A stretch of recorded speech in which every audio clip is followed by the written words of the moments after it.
Raha hoarina tamin'ny andiany faha-fiton'ny lalaon'ny Francophonie dia nitombo ny mpandray anjara ho antsika Malagasy ao anatin'ity andiany faha-valo izay tanterahana ity. Mitombo ihany koa izany ny fanantenana amin'ny fahazoana vokatra tsara.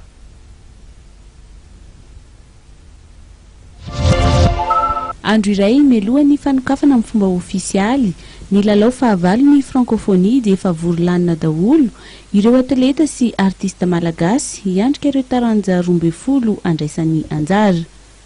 Io marain'io dia niona tamin'ireo mpifaninana hiaro ny voninahitry Madagasikara ireo ministra Raha voasana amin'ity lalao ity tao Abidjan, renivohitry Côte d'Ivoire.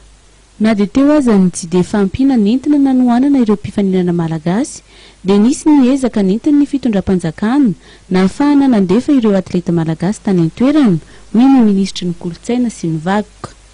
Niezaka voalohany angambany dia hoe ny fampiresahana tamin'ireo mpanao fanatanjahantena sy ireo mpanakanto izay niezahana arak'izay tratra tokoa ary ezaka tokoa na ny teo amin'ny hoentimanana izay sorona fitondram-panjakana ankapobeny satria raha ny ministeran'ny kolotsaina manokana dia tsy dia nisy loatra moa ny sorabola izay voafaritra tany amin'ny loi de finance nefa moa no ny fandaminana teo amin'ny départementany ministeran'ny finasikara ary ny fanantenana koa dia hoe tsy vitany hoe miaro izay fandraisana anjara izay ihany koa tika fa hoe mba hahazo ny vokatra vity ihany koa na amin'ny faninanana ara-kolotsaina izay na amin'ny faninanana ara-panatanjahantena.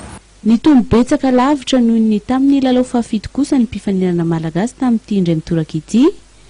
Ny fitondrany Madagasikara ny OIF amin'ny mahafilohan'ny ity taly ity azy no antony hoy ny ministry ny fanatanjahantena sy ny tanora ary miandrandra vokatra tsara i Madagasikara amin'izany. Vonin-dahatra rovana aloha ny malagasy antsika voalohany indrindra satria raha vao miresaka teny ianao dia mazana ny teny-pirenena dia kolotsaina eo ihany koa ny Jeux azy dia tsy fifaninanana ara-panatanjahantena tanjona dia mba azahoana ihany koa ny medaille volamena, medaille volafotsy, medaille arina mba tsy mody amin'ny tanak'olo atletika ireo fa mipetraka ihany koa na fifaninanana ara-panatanjahantena molivo amin'izany fotoana. Miampanantena ny anome fankasitrahana ho an'ireo mpifaninana mahazo vokatra tsara amin'ity fifaninanana ity ny fitondram-panjakana malagasy. Io tolakandro kosa dia andrasana ny an-toerana ny filoha hery Raha mampianina izay iona amin'ireo mpifaninana malagasy ao Abidjan.